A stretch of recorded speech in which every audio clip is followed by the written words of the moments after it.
Start பண்ணலாமா? சரி, last கிளாஸில் என்னென்ன பார்த்துருந்தோம் அப்படின்னு ஒரு டைம் பார்த்துடலாம். சரி, ரைட். சர்க்குலர் மோஷன்னா எந்த ஒரு பார்ட்டிக்குலும் என்ன பண்ணும், ஆரம்பித்த இடத்துக்கே சுற்றி வந்துச்சுன்னா அதுதான் சர்க்குலர் பாத். ஒரே வார்த்தையில் சொல்லணும்னா அவ்வளோதான் பாயிண்ட்டு. ஒரு பஸ் இருக்குன்னா அது ஆரம்பித்த இடத்துக்கே ரிட்டர்ன் வந்தால் அது ஒரு சர்க்குலர் பாத்து. சரி, ஓகே சார். எப்படி கால்குலேட் பண்ணலான்னா தீட்டா மூலமாக கால்குலேட் பண்ணலாம். தீட்டானா என்ன அப்படின்னு பார்த்தோம்னா 2 லைன். ஸோ சென்டர்லேருந்து இது வரைக்கும் வரைஞ்சா இது பேர் ரேடியஸ் ஆர்.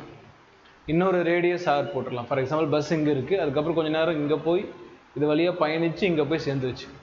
அப்போ பஸ் இங்கே வந்துருச்சு. அப்போ இது ரெண்டுமே நமக்கு என்னது, 2 ரேடியஸ்ன்னு தனித்தனியாக சொல்லலாம்.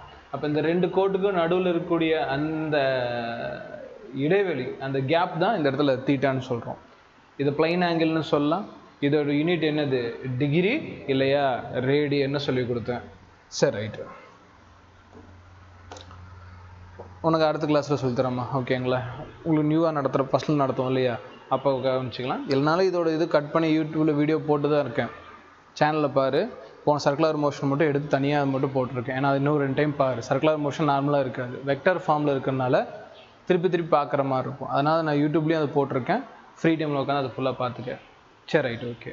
இதெல்லாம் நேற்று நான் போட்டிருக்கேன், ஒரு டைம் ரீகார்ட் பண்ணேன். இதில் பார்த்தீங்கன்னா தீட்டாங்கிறது என்னது, ஒரு ஆக்சிஸ் கிட்ட ட்ராவல் பண்ணணும்னு சொல்லியிருக்கேன். என்ன ஆக்சிஸ் அப்படின்னு சொன்னால் ரைட் ஹேண்டில் தம் ரூல்.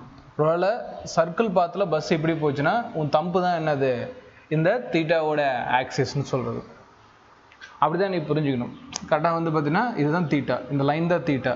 புரியறதுக்காக இப்படி தீட்டாவை போட்டு காட்டுவாங்க. ஆனால் ஆக்சுவலாக தீட்டா இப்படி தான் இருக்கும். ஒருவேளை பஸ்ஸு கீழே போச்சுன்னா உள்நோக்கி இருக்கும். ரைட் ஹேண்ட் தம் ரூல். அதுக்கப்புறமேட்டுக்கு உனக்கு ரேடியன்லேருந்து டிகிரியாக எப்படி மாற்றுறது, டிகிரிலேருந்து ரேடியனை எப்படி மாற்றுறது. 180 டிகிரிங்கிறது ஒரு பை வேல்யூ. இது ஞாபகம் போதும். ஃபார் எக்ஸாம்பிள் உனக்கு 45 டிகிரியை ரேடியனாக மாற்றணும்னா பைனா என்னது, radian.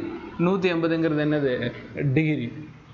180 degree equal to pi. உனக்கு எவ்வளோ வேணும், 45 டிகிரியை ரேடியனாக மாற்றணும். அப்போ 2 பக்கமும் என்னால் பண்ணிக்கணும், 45ஆல் பெருக்கிக்கணும். 45 டிகிரி தான் வேணும். அதனால் இந்த டிகிரியும் 45 விஷயம் 180 என்ன பண்ணிக்கிற, டிவைடில் போய் அதுக்கப்புறம் கேன்சல் பண்ணி போட்டால் உனக்கு என்ன கிடைக்கும், 45 டிகிரிங்கிறது π/4 கிடைக்கும். ஒருவேளை ரேடியனில் கொடுத்துருக்காங்க. ஃபார் எக்ஸாம்பிள் π/4 ரேடியனை டிகிரியாக மாற்றணும் அப்படின்னா அதே தான் 180 டிகிரி ஈக்குவல் டு பை. பையை விட்டு மீது என்ன இருக்குது, 1/4. 2 பக்கமும் என்ன பண்ணிக்கணும், 1/4ஆல் மல்டிப்ளை பண்ணிக்கணும். அண்ட் உனக்கு என்ன வேணும், π/4 தான் வேணும். அதனால் இதை மட்டும் இப்படி வச்சுக்கோ. மீதெல்லாம் கேன்சல் பண்ணால் உனக்கு என்ன கிடைக்கிது, 45 டிகிரி கிடைக்குது. இன்னொரு டைம் பார்க்கணும்னா யூடியூப்பில் அந்த வீடியோ நான் நேற்று போட்டால் பார்த்துக்க. ரெண்டாவது ஆங்குலர் டிஸ்பிளேஸ்மெண்ட்டுக்கும் லீனியர் டிஸ்பிளேஸ்மெண்ட்டுக்கும் என்ன தொடர்பு. ஒரு பஸ் பார்த்தீங்கன்னா இந்த மாதிரி வளைஞ்சி இந்த பாத்தில் ட்ராவல் பண்ணுதா, இதுக்கு பேர் தான் என்னது, லீனியர் டிஸ்பிளேஸ்மெண்ட். அதுக்கு எடுத்துக்கிட்ட ஆங்கிள் என்னது, ஆங்குலர் டிஸ்பிளேஸ்மெண்ட். ரெண்டுக்கு என்ன sir relationship, theta equal to S/R. ஆருங்கிறது என்னது, ரேடியஸ். எஸ்ங்கிறது லீனியர் டிஸ்பிளேஸ்மெண்ட், தீட்டாங்கிறது ஆங்குலர் டிஸ்பிளேஸ்மெண்ட். திருப்பி சொல்லு, அப்போ தான் மைண்டில் ஞாபகம் இருக்கும். வேர்டு அப்போ தான் கொஞ்சம் பழகும். அடுத்து ஆங்குலர் வெலாசிட்டிக்கு என்ன சார் ஃபார்முலா. ஆங்குலர் வெலாசிட்டிங்கிறது வேறு ஒன்றும் கிடையாது. ஃபார் எக்ஸாம்பிள் பஸ் இது வரைக்கும் வந்துருச்சு θ1, அப்புறம் இது வரைக்கும் ட்ராவல் பண்ணியிருக்கு θ2. இதுக்கு எடுத்துக்கிட்ட டைம் t1, இதுக்கு எடுத்துக்கிட்ட டைம் t2.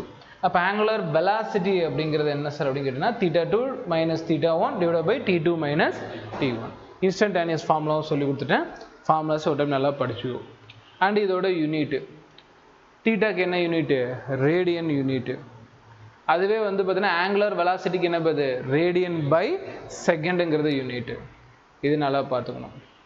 அண்ட் யார் யார் வெக்டர், யார் யார் ஸ்கேலார் அப்படிங்கிற கான்செப்டை நடத்திருப்பேன், ஒரு டைம் பார்த்துக்கோ.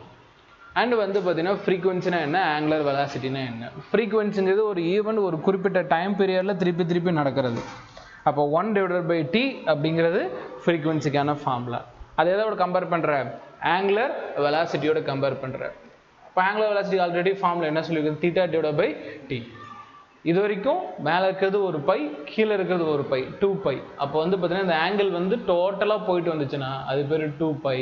அது என்ன டைம் எடுத்துக்கிச்சோ அதை டிவிஷனில் போட்டால் ω = 2π/Tங்கிறது ஒரு ஃபார்முலா. அண்ட் 1/t நம்ம என்னென்னு சொல்லியிருக்கேன், அதுதான் ஃப்ரீக்குவென்சி. 1/t அப்படிங்கிறது ஃப்ரீக்குவென்சி. அப்போ omega equal to 2πf, omega equal to 2πf ஞாபகம் வச்சுக்கணும். ஒமேகானா ஆங்குலர் வெலாசிட்டி, எஃப்னா ஃப்ரீக்குவென்சி. அப்போ ஒமேகா ஈக்குவல் டு 2πfங்கிறது ஃபார்முலா. நீ பிளைண்டாக வந்து எனக்கு ரொம்ப புரியலனாலும் அந்த ஃபார்முலா ஞாபகம் வச்சுக்கோ, வேல்யூ அப்ளை பண்ணி சால்வ் பண்ணிக்கலாம். ரைட். இப்போ எல்லாமே கான்செப்டை புரிஞ்சுக்கணும் அவசியம் இல்லை. ஏன்னா அந்த கான்செப்ட் எல்லாமே புரிஞ்சுக்க ஆரம்பித்தோம்னா ஃபிசிக்ஸ் இன்னுமே டைம் ஆகும், ஃபுல்லாக சால்வ் பண்ண முடியாது. அப்போ என்ன பண்ணணும், முதல்ல ஃபார்முலாஸ் நல்லா கிரப் பண்ணணும். எஃப்னு சொல்லலாம், இல்லையா மியூன்னு சொல்லலாம். ஒமேகா ஈக்குவல் டு 2π மியூன்னு சொன்னாலும் ஓகே தான். அண்ட் ஒரே ஒரு சம் ஒன்று பார்த்துருந்தோம். ஒரு ஃப்ளையிங் வீல் வந்து பார்த்தீங்கன்னா ஒரு நிமிஷத்துக்கு 120 முறை சுற்றுது. அந்த ஒரு நிமிஷத்தை செகண்டாக மாற்றி ஃப்ரீக்குவென்சி கண்டுபிடிச்சிக்கிறோம். அந்த ஃப்ரீக்குவென்சி கொண்டு வந்து ஒமேகா ஈக்குவல் டு 2πfல போட்டோம்னா அந்த இதோட ஆங்குலர் வெலாசிட்டி கிடைச்சிரும். அண்ட் இன்னொரு ஃபார்முலா பார்த்துருந்தோம். ரெண்டு வேறு சர்க்குலர் பாத்துக்கு வேறு ரேடியஸ் இருந்து சேம் டைம் இருந்துச்சுன்னா அதுக்கான ஆங்குலர் வெலாசிட்டி ஈக்குவல். அதுக்கான ஆங்குலர் வெலாசிட்டி நமக்கு என்னது, ஈக்குவல்னு ஒரு சம் பார்த்துருந்தோம். இதையும் நல்லாவே படித்து வச்சுக்கணும். இதுக்கான சொல்யூஷன்ஸ்லாம் போட்டிங்கன்னு நினைக்கிறேன். அண்ட் ஆங்குலர் வெலாசிட்டிக்கும் லீனியர் வெலாசிட்டிக்கும், ஐ மீன் ஒமேகாவுக்கும் விக்கும் என்ன ரிலேஷன்ஷிப்னு சொல்லி கொடுத்தேன். ஒமேகானா அப்படின்னா நமக்கு என்ன ஃபார்முலா, ஒமேகா அப்படின்னா θ/t, தீட்டானா s/r. ரெண்டு பக்கமும் எதாவது டிவைட் பண்ணிக்கிறோம், டைமால் டிவைட் பண்ணால் v equal to r omega, v equal to r omega. வினா ஆங்குலர் வெலாசிட்டி, வினா லீனியர் வெலாசிட்டி, ஒமேகானா ஆங்குலர் வெலாசிட்டி. சரியா, நம்ம ஆரம்பிக்கலாம். இப்போ இதை வச்சு தான் நம்ம டிஸ்கஸ் பண்ண போகிறோம். இது வரைக்கும் நம்ம லாஸ்ட் கிளாஸில் பார்த்துருந்தோம்.